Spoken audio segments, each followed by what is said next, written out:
Hello Orchid friends, welcome back to my channel. Wherever you are, I hope you're having a great day, staying healthy and staying safe. Today we're going to take a look at my Dendrobium phalaenopsis. This one is called Burana Diamond. This orchid is always very reliable in terms of blooming, and this video is actually a collection of this orchid's almost four blooming cycles within the same year. So the transition between the photos and videos are a little fast, but I didn't want to make this video too long, and that's why it's a little on the speedy side. Hopefully you guys don't mind it.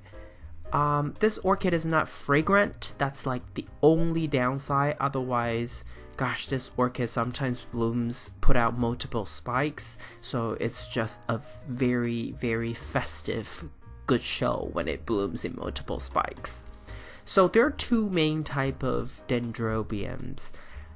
This one is called the Dendrobium phalaenopsis, and the other type is more like the Dendrobium nobile. These are the two main ones. Of course, there are other type of Dendrobiums out there, but essentially the nobiles are the ones that will shed their leaves over winter time, and when that happens, you do have to reduce the water that you give to those type of orchid.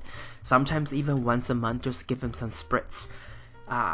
For this type of Dendrobium phalaenopsis orchids, they are green and with leaves all year round. So throughout the entire year, the light exposure, the fertilizer, the watering, all have to be kept up really good. And for nobiles, if you water too much over the winter time, you're gonna get keikis instead of blooms. So that's like the only thing. And it does takes a little bit of practice. Sometimes you may wonder how little water is little. Do you just simply don't even give water to nobile orchids at all? Well, some people say once a month is enough, but I think it really depends. But I personally don't have any nobiles. I used to have a couple, and then I decided that they take up too much space and too huge, and I just didn't have enough space for it. This one is a miniature Dendrobium phalaenopsis. I purchased this one and another one, and this one is the only one left in my collection because the other one was always having some pest issues with spider mites, whatnot. So I decided, and I could never eradicate it, so I decided to just chuck it because I just really don't want to risk the pest, risk getting the pest over to my other orchids, because they all are grown in the same space. Essentially cross-contamination. I don't want that. Okay, so back to this orchid. This orchid, this time around, within 1 year, it blooms 3 to 4 times. The reason I said 3 to 4 times is 3 times is always a given. And sometimes it's 1 spike, sometimes 2 spikes, sometimes 3 spikes. In fact, later in the video, you're gonna see the bloom, the 3 spike situation, and it's really festive with lots of bloom. It just looks really good. I wish this orchid were fragrant though. That would be wonderful. But I still like the whole whitish pink background with a pink center. It's nice. It's currently still grown in semi-hydro, and this orchid just took off ever since I put it in semi-hydro, so I decided that this orchid likes it, so I'm not gonna change it. And it has grown already many roots inside the media, which is manto clay, small pebbles manto clay, and it's been great. I only give this orchid 1/4 cup of water each week. Occasionally I do soak this orchid entirely up until the top of the medium, and then just let it soak, hang out for an hour or so, and then I would drain out the water completely. Maybe have, 1/4 of the reservoir having some water at the bottom, but that's about it. Look at the root system. I love transparent plastic cups because that allows me to see how the roots are doing. and this orchid just always does really well in this setup, so I decided to keep it. And then the blue outer cup is just decorative, as well as to block sunlight to reduce algae formation.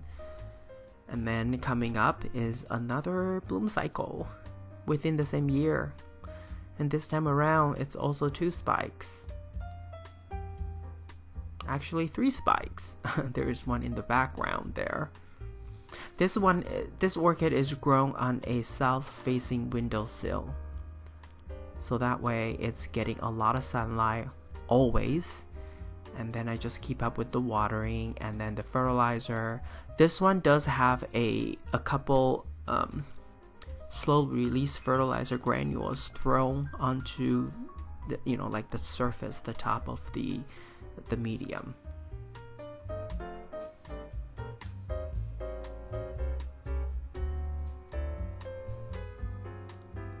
All in all, I do enjoy this orchid's size. It's very petite. That way I get to have more space for other orchids. Dendrobium typically does require more fertilizer, so the water soluble fertilizer I give to this orchid is Better Grow brand, and I use quarter strength, but I do use slow release fertilizer granule like I said earlier, and I think that's the easiest way, because of all my orchids, only a few certain ones, including this one, that does need a little bit of extra fertilizer, and I don't want to have to make special batch of water, so those slow release fertilizer is just perfect. I do plan to get a couple more Dendrobium phalaenopsis, other varieties of course, in the future, but I'll have to see who actually have interesting looking Dendrobium phalaenopsis varieties out there, because at some point they were popular and then they kind of fell out of popularity in my region or in the US in general. I don't know who actually carries more Dendrobium phalaenopsis nowadays. So let me know if you know which orchid nursery actually is doing a good job carrying a good variety. And then coming up is just a couple photos to give you a sense of how an orchid can bloom 2 or 3 times from the same king, and this is an example of that. And this video is getting long, so I'll share more blooms of this particular spike in another video. This is all I have for you today. If you like this video, please give it a thumbs up, and if you would like to get more orchid related videos from my channel, please subscribe and turn on the notification. I want to wish you happy growing, and I will talk to you in my next video. Ciao!